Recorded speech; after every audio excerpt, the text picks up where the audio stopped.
আচ্ছা, 10B তোমাদের আমি অভিষেকটা অংশ বিশেষ পড়িয়েছি, অভিষেকের বাদ বাকিটা আমি বলে দিচ্ছি, পুরোটা হবে কিনা দেখছি আমি, আমার একটু কাজ আছে। যাই হোক, সাজিলা রথীন্দ্রর সব বীর আভরণে, হৈমবতী সুত যথা নাসিতে তারকে মহাসুর, কিংবা যথা বৃহন্নলা রূপী কিরীটি, বিরাট পুত্র সহ উদ্ধারিতে গোধন সাজিলা সুর ও সমী বৃক্ষমূলে। এখানে ইন্দ্রজিৎ যথেষ্ট অপমানিত হয়েছেন। তিনি দেবী লক্ষ্মী রূপী ধাত্রী মার কথা শুনে তিনি যথেষ্ট অপমানিত হয়েছেন। লঙ্কার অপমান, তার দেশের অপমান, মানে তার অপমান তাকে তার হৃদয়ে বড় বেজেছে। 1 মিনিট, আমি একটু জল খেয়ে নিই। 3 ঘন্টা ধরে ক্লাস করছি।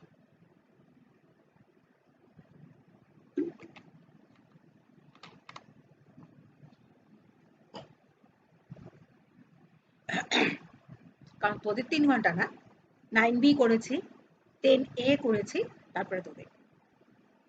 এখানে রথীন্দ্রর সব মানে মেঘনাদকে বোঝানো হয়েছে।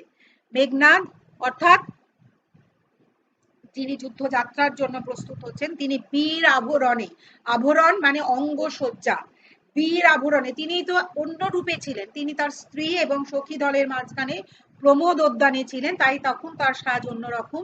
এখন তিনি বীর অর্থাৎ যোদ্ধার সাজে সেজেছেন। তার যোদ্ধার সাজকে কার সাথে তুলনা করেছেন? মেঘনাদ হচ্ছে মাইকেল মধুসূদন দত্তের যেন নিজের সন্তান। বাবা মা যেমন নিজের সন্তানকে ভালোবাসে, মাইকেল মধুসূদন দত্ত মেঘনাদকে সৃষ্টি করেছিলেন ঠিক সেরকম ভাবে। তাই তিনি লিখেছেন এক জায়গায় যে মেঘনাদের মৃত্যু, যখন তিনি ইংরেজিতে লিখেছেন, আমি সেটা বাংলাতেই বলছি, যখন তিনি মেঘনাদের মৃত্যু রচনা করছেন, তার চোখ থেকে প্রচুর জল বেরিয়ে এসেছে। সন্তানের মৃত্যু, যেন নিজের সন্তানকে তিনি সাজিয়ে তুলেছেন। তাই বলছেন বীর আভরণে, বীর সজ্জায়, যোদ্ধার সাজে তিনি সেজেছেন। হৈমবতী সুত যথা নাসিতে তারকে মহাসুর। হৈমবতী অর্থাৎ দুর্গা, হিমালয়ের কন্যা, তাই হৈমবতী। হৈমবতী সুত, হৈমবতীর পুত্র অর্থাৎ কার্তিক। কার্তিক যথা তারকাসুরকে, তারকের মতো মহা অসুরকে বধ করতে সেজেছিল, সেই রকম ভাবে সেই রকম যোদ্ধার সাহায্য বা যোদ্ধৃ রূপ নিয়েছে। অথবা কিংবা যথা বৃহন্নলা রূপী কিরীটি, কিরীটি অর্থাৎ অর্জুন, অর্জুন যখন ছদ্মবেশ ধারণ করেছিল, মহাভারতে অর্জুনের কথা পাওয়া যায়, অর্জুন যখন ছদ্মবেশ ধারণ করেছিল তখন সে একবার বৃহন্নলা, কারণ ছদ্মবেশ তাদের ধারণ করতে হয়েছিল কৌরবদের শর্ত দেওয়া শর্ত অনুযায়ী। কৌরবদের কাছে যখন তারা পরাজিত হয়ে যায় পাশা খেলায়, তখন তাদের 1 বছর অজ্ঞাতবাস ছিল, 12 বছর বনবাসের পর 1 বছর অজ্ঞাতবাস, তখনই তারা বৃহন্নলা অর্থাৎ বৃহন্নলা একজন রমণী নর্তকী ছদ্মবেশ নিয়েছিলেন। কিরীটি যেমন ভাবে বিরাট পুত্র, বিরাট রাজ্যে গিয়েছিলেন, বিরাট পুত্রর সাথে তিনি গোধন অর্থাৎ ব্রাহ্মণের সম্পত্তি উদ্ধার, সম্পদ উদ্ধার করবার জন্য সমী বৃক্ষ, সমী গাছে, সমী বৃক্ষ বড় গাছ, বট বৃক্ষের ওপর উঠে তিনি গোধনকে রক্ষা করেছিলেন। সেই রকম ভাবেই মেঘনাদ সজ্জিত হয়েছে তার রথের। এবারে তার, এটা হচ্ছে তার যুদ্ধের বর্ণনা, প্রশ্ন আসে তার যুদ্ধের বর্ণনা। মেঘবর্ণ রথ চক্র বিজলির ছটা, ধ্বজ ইন্দ্রচাপ রূপী, তুরঙ্গম বেগে আশুগতি। তার রথের রং হচ্ছে মেঘবর্ণ, যাতে তিনি যখন যাবেন মেঘের আড়াল দিয়ে যাবেন, তাকে কেউ যাতে না দেখতে পায়, তাই মেঘবর্ণ রথ। এবং চক্র বিজলির ছটা, চাকা থেকে যেন বিদ্যুৎ বেরোচ্ছে, মেঘ থাকলেই আকাশে বিদ্যুৎ চমকায়, তাই দ্রুত বেগে যখন রথ ছুটে চলেছে তখন সেখান থেকে বিদ্যুৎ ছিটকে বেরোচ্ছে। ধ্বজ ইন্দ্রচাপ, ধ্বজ মানে হচ্ছে পতাকা, পতাকা ঐন্দ্রিক রূপ লাভ করেছে, ইন্দ্রের রথের মতো পতাকা। তুরঙ্গম বেগে, অশ্বের গতিতে, অত্যন্ত দ্রুত গতিতে ছুটে চলেছে। রথে চড়ে বীর চূড়ামণি বীরদর্প, হেন কালে প্রমীলা সুন্দরী, ধরি পতি করযুগ, হায় রে যেমতি হেমলতা আলিঙ্গয়ে তরু কুলেশ্বরে। যখন রথে চড়ে ইন্দ্রজিৎ বীর দর্পে যুদ্ধযাত্রার জন্য প্রস্তুত হয়েছেন, সেই সময় প্রমীলা সুন্দরী অর্থাৎ ইন্দ্রজিতের স্ত্রী, ইন্দ্রজিতের স্ত্রী প্রমীলা সুন্দরী, আর ধাত্রী মায়ের নাম হচ্ছে প্রভাষা। প্রভাষা হচ্ছে ধাত্রীমা, লক্ষ্মী দেবী যার ছদ্মবেশে এসেছিলেন। আর প্রমীলা সুন্দরী হচ্ছেন ইন্দ্রজিতের স্ত্রী। প্রমীলা সুন্দরী তার পতির কাছে এসে তা ধরিপত করযুগে তার হাত ধরেছেন এমন ভাবে যেন স্বর্ণলতা যেমন তরু কুলেশ্বরকে, বট বৃক্ষকে, তরু কুলেশ্বর, কুলেশ্বর মানে কুলযুক্ত ঈশ্বর, ঈশ্বর মানে এখানে ভগবান নয়, ঈশ্বর মানে হচ্ছে শ্রেষ্ঠ, শ্রেষ্ঠ তরুকে অর্থাৎ শক্ত গাছকে যেমন স্বর্ণলতা লতানে গাছ আঁকড়ে থাকে, ঠিক সেরকম ভাবে এখানে প্রমীলা সুন্দরী মেঘনাদের স্ত্রী মেঘনাদের হাতকে ধরেছে। কহিলা কাঁদিয়া ধনী, ধনী কিন্তু ধ দন্তের নয় হর্ষই, ধনী মানে এখানে রমণী, ধনী মানে এখানে ধনী অর্থাৎ বড়লোক নয়, ধনী মানুষ নয়, ধয়বয় হর্ষই ধনী, ধয়বয় হর্ষই দন্তের নয় হর্ষই ধনী, ধয়বয় দন্তের নয় হর্ষই উল্টো পাল্টা বলছি, ধয়বয় দন্তের নয় হর্ষই ধনী, ধনী মানে হচ্ছে আওয়াজ, সেটা নয়, ধ দন্তের নয় হর্ষই ধনী, ধনী মানে হচ্ছে রমণী, মহিলা। কহিলা কাঁদিয়া ধনী, রমণী কেঁদে বলছেন, কোথা প্রাণ সখে রাখিয়ে দাসীরে কপ চলিলা আপনি। তিনি বলছেন, হে আমার প্রাণ সখা, তার পতিকে বলছেন, তার শ্রেষ্ঠ সখা, শ্রেষ্ঠ বন্ধু, তাকে রেখে তিনি কোথায় চলে যাচ্ছেন। কেমনে ধরিব প্রাণ তোমার বিরহে অভাগী। তার বিরহে, পতির বিরহে পতি চলে যাচ্ছেন, পতির বিরহে পতির থেকে বিচ্ছিন্ন হয়ে তিনি কিভাবে নিজের প্রাণকে ধরে রাখবেন। এখানে স্বামী স্ত্রীর একটা অপূর্ব সুন্দর সম্পর্ককে কবি সুন্দরভাবে তুলে ধরেছেন, যে স্ত্রী স্বামীর বিচ্ছেদ বেদনা সহ্য করতে পারছেন না, তাই তিনি তাকে ধরে কাতর মিনতি জানিয়েছেন যে অভাগী, অভাগী কারণ স্বামী চলে গেলে, স্বামী যখন অন্যত্র যাচ্ছেন তখন যেন স্ত্রীর ভাগ্য বিরূপ হয়ে যায়, তাই অভাগী, স্বামীকে ছাড়া কিভাবে দিন কাটাবে। হায় নাথ, গহন কাননে ব্রততি বাঁধিলে সাধে করি পদ যদি তার রঙ্গারসে মনক না দিয়া মাতঙ্গ যায় চলি, তবু তারে রাখে পদাশ্রয়ে যুথনা। তুলনা করেছেন যে তোমার বিরহে কিরকম ভাবে থাকবে, যে হায় নাথ, হে প্রভু, গহন কাননে মানে গভীর বনে, ব্রততি বাঁধিলে সাধে করি পদে, চুল বেঁধে দিয়েছ, অনেক আহ্লাদ করে চুল বেঁধে দিয়েছ, তার পদযুগল ধরে তাকে সুন্দর করে সাজিয়েছ, কিন্তু সেই সময় মাতঙ্গ অর্থাৎ হাতি যদি চলে যায়, কিন্তু তবুও তার স্ত্রীকে, ব্রততি বাঁধা সেই সুন্দরী রমণীকে পদাশ্রয়ে রাখে, পায়ের আশ্রয় রেখে দেয় যূথনাদ। হাতি দেখবি সবসময় দলবদ্ধ ভাবে যায়, তাই দলের যিনি পতি, হাতির দলের যিনি প্রধান, তিনি হচ্ছেন যূথনাদ। সেই যূথনাদ ব্রততিকে কিন্তু ত্যাগ করে না, তার স্বামী চলে গেছে বলে ব্রততিকে ত্যাগ করে না, বরং সঙ্গে রেখে দেয়। তাহলে কেন তাকে ছেড়ে এই গহন বনের মধ্যে যেভাবে তাকে সাজিয়েছেন তাকে কার কাছে রেখে যাচ্ছেন।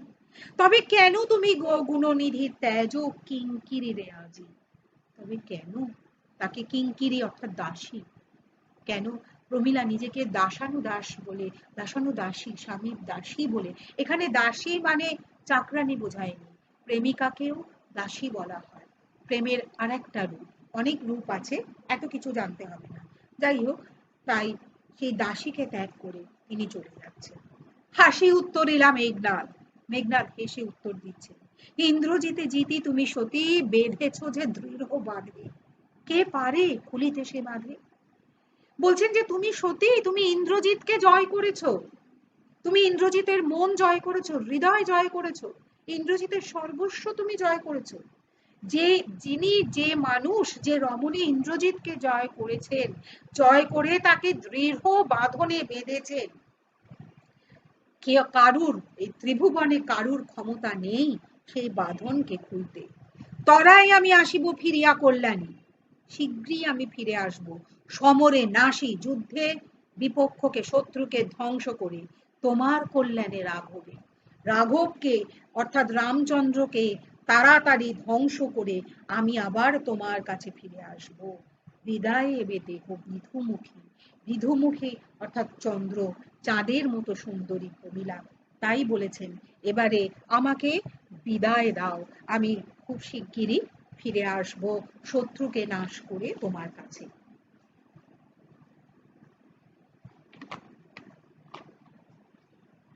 এই বলে তিনি বিদায় নিয়েছেন। উড়িল গগনে পথে ঘোরতর রবে রথবর, হৈম পাখা বিস্তারিয়া যেন উড়িলা মৈনাক শৈল অম্বর উজ্জ্বল। এই যে লঙ্কা এত উন্নত ছিল, অনার্যরা এত উন্নত ছিল, যেমন তোরা সিন্ধু সভ্যতা, হরপ্পা মহেঞ্জোদারো সভ্যতা পড়েছিস, তখন তো আর্যদের সাথে লড়াইতে সিন্ধু সভ্যতা ধ্বংস হয়ে গিয়েছিল, এবং সেখানে তাদের যে যেভাবে ঘর, তাদের যেভাবে সবকিছু পাওয়া গেছে, তাতে বোঝা যায় তারা কতটা উন্নত ছিল। আর্যরা কিন্তু যাযাবর ছিল। লঙ্কা অর্থাৎ এই অসুর যাদের বলা হয়েছে, তারাও কিন্তু অনার্য, এবং তারা কতটা উন্নত ছিল বোঝা যাচ্ছে যে তারা তখনই ওই এরোপ্লেনের মতো পক্ষীরাজ ঘোড়া, হ্যাঁ, ঘোড়া তো আর পাখির মতো উঠতে পারে না, কিন্তু পক্ষীরাজ ঘোড়া অর্থাৎ সেই রকম যন্ত্র তারা আবিষ্কার করেছিল যা দিয়ে আকাশে উড়ে যাওয়া যায়। অবশ্যই কবির কল্পনা। তাই উঠিল পবন রথে ঘোরতর রবে, ভীষণ আওয়াজে রথ ওপরে উঠল পবন পথে, আকাশ পথে, হাওয়ার পথে উঠল রথবর, রথ শ্রেষ্ঠ, বর মানে কিন্তু শ্রেষ্ঠ। হৈম পাখা, সোনার পাখা বিস্তারিয়া যেন মৈনাক পর্বত যেমন ভাবে উড়ে গিয়েছিল। মৈনাক পর্বত যখন যুদ্ধে পরাজিত হয়েছিল, তখন গ্লানিতে, এটাও একটা পুরাণ কথা, গ্লানিতে আত্মধিক্ষারে সমুদ্রের তলায় আশ্রয় নিয়েছিল, ঠিক তেমনি ভাবে মৈনাক পর্বতের মতো ভীষণ গতিবেগে উড়ে গেল এই আকাশ উজ্জ্বল করে, অম্বর মানে আকাশ, উজ্জ্বলী মানে উজ্জ্বল করে, সোনার পাখা বিস্তার করে পক্ষীরাজ ঘোড়া চালিয়ে উড়ে গেল রথবর। সিঞ্জিনী আকর্ষের সে টঙ্কারিলা ধনুক বীরেন্দ্র, ধনুকের আওয়াজ, সিঞ্জিনী আকর্ষে ধনুকের ছিলা টেনে তার আওয়াজ বার করেছে। পক্ষীন্দ্র যথা না দে মেঘ মাঝে ভৈরবে, আকাশের মাঝখানে যেন পাখি পাখা মেলে তার প্রচন্ড রাগের গর্জন শুরু করেছে। সিঞ্জিনী আকর্ষে মানে ধনুকের ছিলা টেনে যেন টঙ্কারিলা ধনু আওয়াজ করলো। পক্ষীন্দ্র পাখির শ্রেষ্ঠ অর্থাৎ গরুর যেন মেঘের মাঝখানে প্রচন্ড রোষে আওয়াজ করে উঠলো, এমন ভাবে মেঘনাদ যাচ্ছি। কাঁপিল লঙ্কা, কাঁপিল জলধি, জলধি অর্থাৎ সমুদ্র, সমুদ্র কেঁপে উঠেছে, লঙ্কা কেঁপে উঠেছে। সাজিল রাবণ রাজা বীর মদে মাতি, বাজিছে বাজনা, গরজিছে গজ, রেশে অশ্ব, হুঙ্কারিছে পদাতিক রথি, উড়িছে কৌশিক ধ্বজ, উঠিছে আকাশে কাঞ্চন কঞ্চুক বিভা, হেন কালে তথা দ্রুত গতি উতরিলা মেঘনাথ রথি। কবি বলেছেন, ইতিমধ্যে আমরা আগেই শুনেছি যে রাবণ তিনি যুদ্ধ সাজে সজ্জিত হচ্ছেন, প্রভাসা ধাত্রীমায়ের ছদ্মবেশে দেবী লক্ষ্মী এসে সেই সংবাদ দিয়েছেন। সাজিছে রাবণ রাজা সাজছেন বীর মদেমাতি, বীর সাজে সজ্জিত হচ্ছেন, যুদ্ধ সাজে তিনি সজ্জিত হচ্ছেন। যুদ্ধ বাজনা বাজছে, বাজিছে রণ বাজনা, যুদ্ধ বাজনা, যুদ্ধের দামামা বেজে উঠেছে। গরজিছে গজ, গজ মানে হাতি, হাতি ডাকছে। রেশে অশ্ব, অশ্ব অর্থাৎ ঘোড়া, ঘোড়ার ডাককে রেশাধ্বনি, কয়রাফুলাইকার মধ্যেন সয়াকার রেশা বলা হয়, তাই রেশে অশ্ব মানে অশ্ব, ঘোড়া ডাকছে। হুঙ্কারিছে পদাতিক, পায়ে হেঁটে যে সৈন্যরা যুদ্ধ করে তাদেরকে বলে পদাতিক সৈন্য, তারাও গর্জন করছে। রথি, উড়িছে কৌশিক ধ্বজ, কৌশিকী একটা নক্ষত্র, অত্যন্ত শক্তিশালী নক্ষত্র, ধ্বজ মানে পতাকা, সেই কৌশিকী নক্ষত্র রূপী পতাকা অর্থাৎ শক্তিশালী লঙ্কার শক্তিশালী রূপী সেই পতাকা লঙ্কার শক্তিকে প্রকাশ করছে, সেই পতাকা উঠছে, উঠেছে আকাশে কাঞ্চন কঞ্চুক বিভা, সোনার সূর্য যেন আকাশে উদিত হচ্ছে, অর্থাৎ সব দিকে যেন যুদ্ধের প্রস্তুতি, যুদ্ধের সাজো সাজো রব, যুদ্ধের ভীষণতা প্রকাশ পাচ্ছে। ঠিক সেই সময়, হেন কালে মানে ঠিক সেই সময়, দ্রুত গতিতে খুব তাড়াতাড়ি উতরিলা মেঘনাদ রথি, মেঘনাদ বীর নিচে নামলেন, লঙ্কায় নামলেন। নাদিলা কর্বুর দল হেরি বীর বরে মহাগর্বে, মেঘনাদকে পেয়ে কর্বুর দল অর্থাৎ রাক্ষস সৈন্য দল, কর্বুর মানে রাক্ষস, রাক্ষস সৈন্য দল বীর গর্বে, বীরকে দেখে, বীর শ্রেষ্ঠকে দেখে তাদের মনের জোর আরো বহুলাংশে ফিরে এসেছে। তারা আনন্দে চিৎকার করেছে। নমি পুত্র পিতার চরণে করজোড়ে কহিলা, হে রক্ষ কুলপতি, শুনেছি মরিয়া নাকি বাঁচিয়াছে পুনঃ রাঘব, এ মায়াপিত বুঝিতে না পারি। নেমেই কিন্তু প্রথমে পিতার চরণে প্রণাম করেছে। এখানে বারবার আমরা দেখছি যে মেঘনাদের শিক্ষা, মেঘনাদের সুশিক্ষা, গুরুজনকে প্রণাম জানানো, পত্নীর প্রতি ভালোবাসা, দায়িত্ব, কর্তব্য সমস্ত কিছু যেন তার চরিত্রে সমভাবে প্রকাশ করেছে।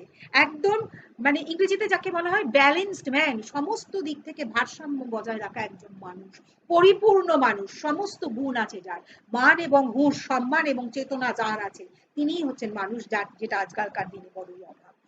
যাই হোক, পিতার চরণে প্রণাম করে তিনি বললেন যে রক্ষ কুলপতি, তিনি যে রক্ষ কুলের শ্রেষ্ঠ সেই সম্মান তাকে জানিয়ে বলেছেন যে এটা তিনি কি শুনছেন যে রাঘব অর্থাৎ রামচন্দ্র নাকি মরে গিয়ে পুনরায় বেঁচেছেন।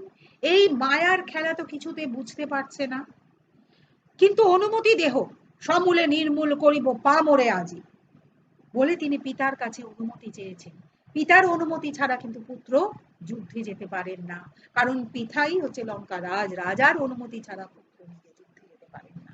তাই তিনি পিতার কাছে করজোড়ে হাত জোর করে অনুমতি চেয়েছেন যে তিনি যুদ্ধযাত্রা করবেন এবং অবিলম্বে ওই পামর অর্থাৎ ধূর্ত দুষ্ট রাঘব অর্থাৎ রামচন্দ্রকে হত্যা করবেন।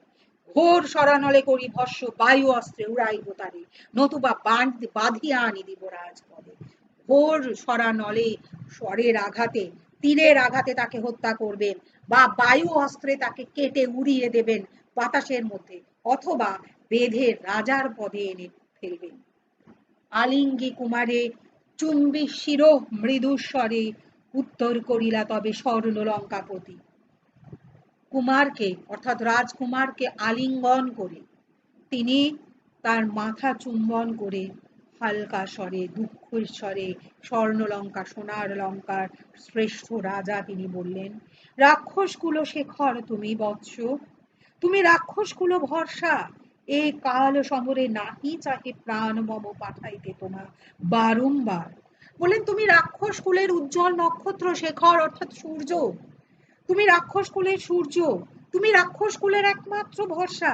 এই কাল সমরে, এই মৃত্যুরূপী মহাসমর, যেখানে রাক্ষস কুলের মৃত্যু অবশ্যম্ভাবী, কারণ যুদ্ধের গতি প্রকৃতি যেভাবে চলছে তাতে তাই বোঝাচ্ছে, সেখানে বারবার এই জমের মুখে, মৃত্যুর মুখে ঠেলে দিতে আমি পিতা, আমার মন চাইছে না।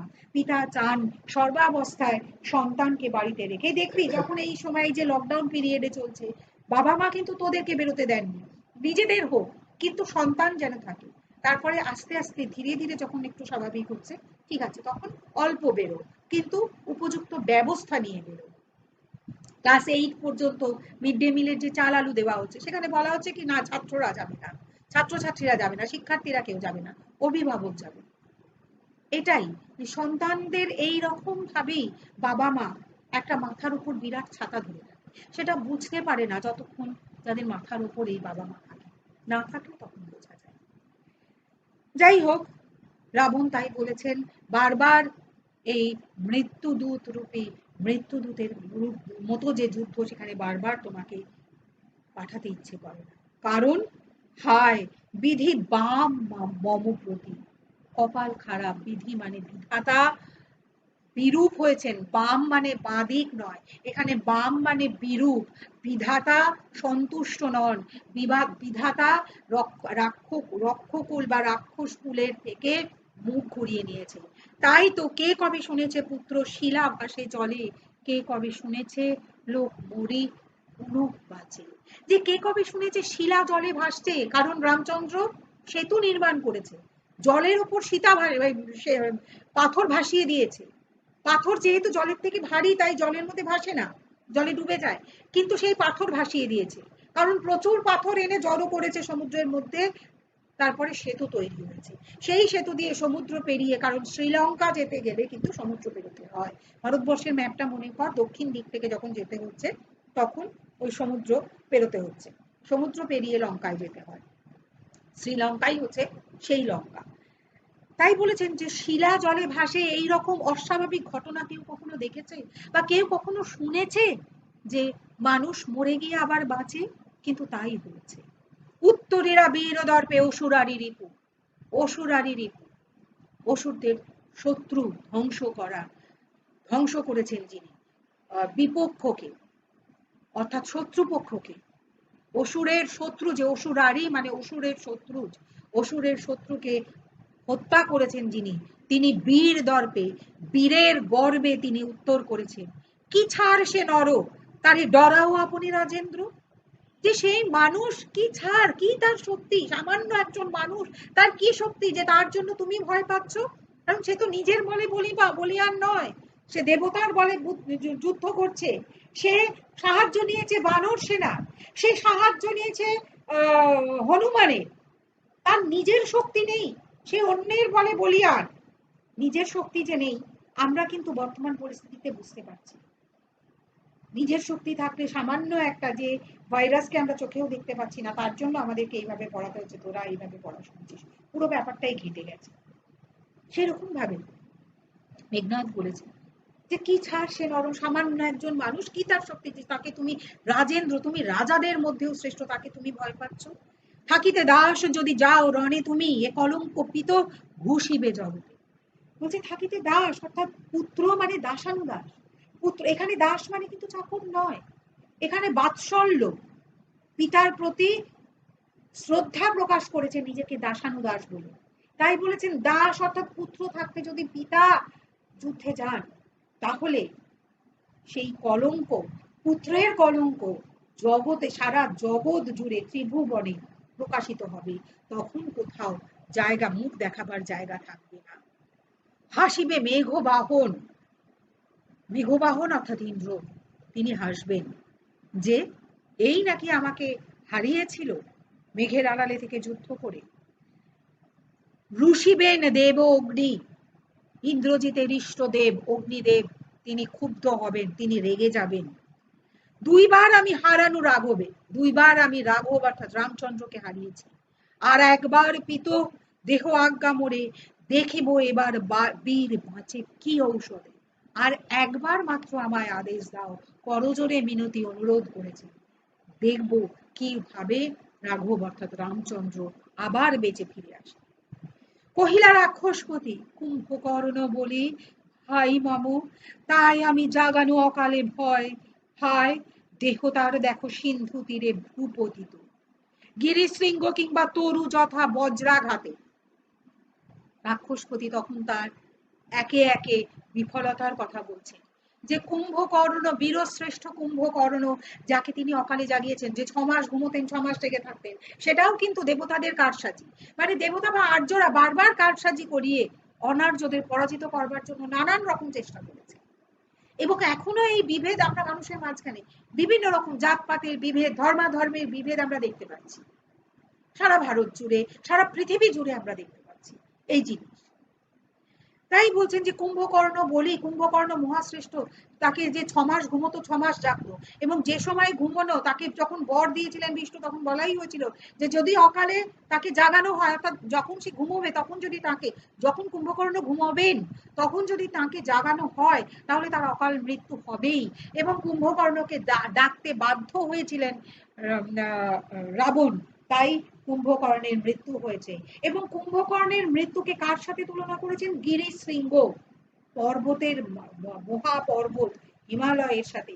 গিরিশৃঙ্গ কিংবা তরু যথা, হিমালয় পর্বতের মতো উঁচু পর্বত বা বড় গাছ যদি সামান্য বজ্রাঘাতে যেমন ভেঙে পড়ে, ঠিক তেমনি ভাবে কুম্ভকর্ণের দেহ সিন্ধু তীরে অর্থাৎ সমুদ্র তীরে, এখানে সিন্ধু মানে কিন্তু সিন্ধু নদ নয়, এখানে সিন্ধু মানে সমুদ্র, সমুদ্র তীরে ভেসে পড়ে রয়েছে দেখো। তবে যদি একান্ত সমরে ইচ্ছা তব বৎস, আগে পুজো ইষ্ট দেবে।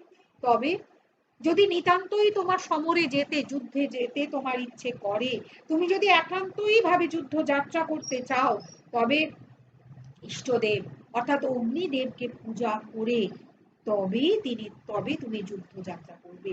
অগ্নিদেবের আশীর্বাদ নিয়ে তুমি যুদ্ধ যাত্রা করবে, যাতে তুমি অজেয় হও বা অপরাজেয় হও, যাতে তোমাকে আর কেউ না পরাজিত করতে পারে।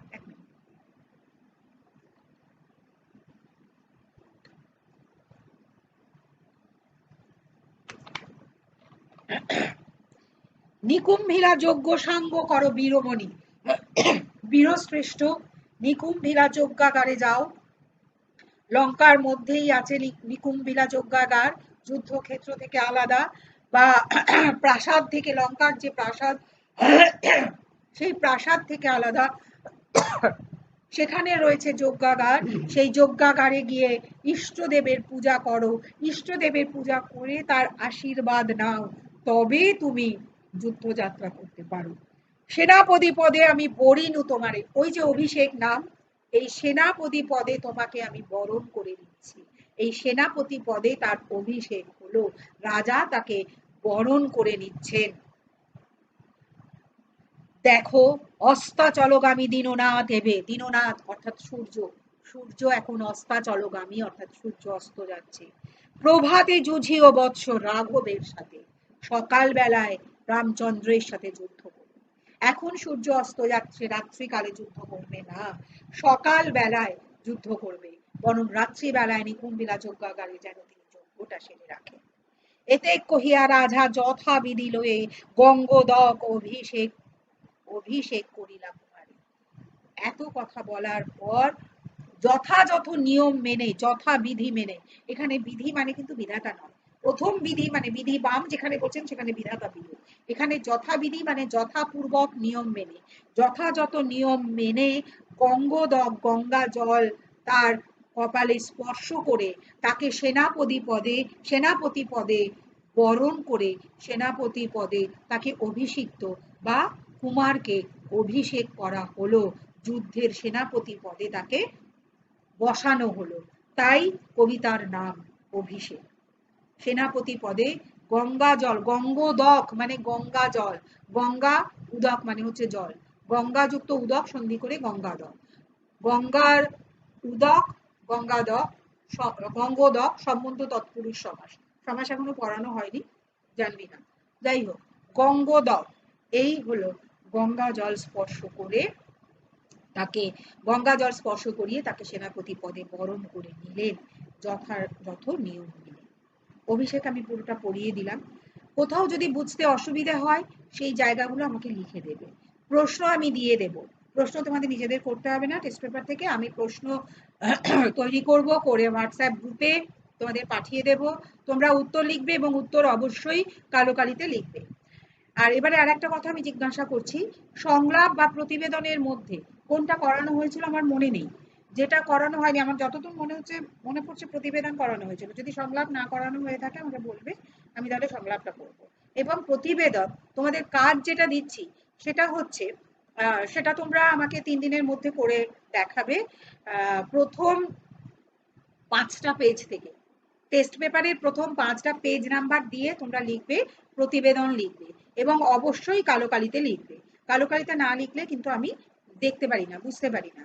আর বারবার বলছি 10B যারা লেখা পাঠিয়েছো, যে 2জন ছাত্র আমাকে লেখা পাঠিয়েছো, আমি তোমাদের লেখাটা, একজনের লেখা কি যেন নামটা আমি ভুলে গেছি, যাই হোক তার লেখাটা সে আবার করে আমায় লিখে পাঠিয়েছে, তপময় বোধহয়, তার লেখাটা আমি দেখে দেবো, ডাউনলোড হচ্ছে, আমার নেট ভীষণ স্লো তাই ডাউনলোড হচ্ছে, একটু সময় লাগছে। আর রনি তুমি কিন্তু আবার করে লেখাটা পাঠাবে, অবশ্যই লেখা পাঠাবে।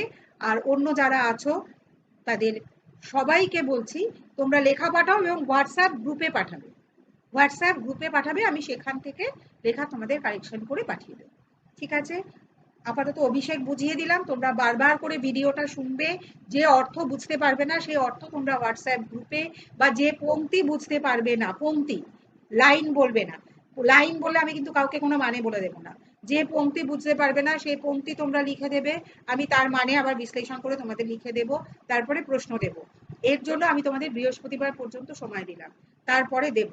ইতিমধ্যে আমার অবশ্য একটা কাজ চলে আসছে, সেই কাজটা চলে আসলে আমার আবার 7-8 দিন একটু সময় লাগবে, আমি ক্লাস করাতে পারবো না, তারপরে করাবো, দেখি সেটা আমি দেখে নেব, দেখে নিয়ে তোমাদের বলবো, ঠিক আছে? আজ তাহলে এই পর্যন্তই রইল।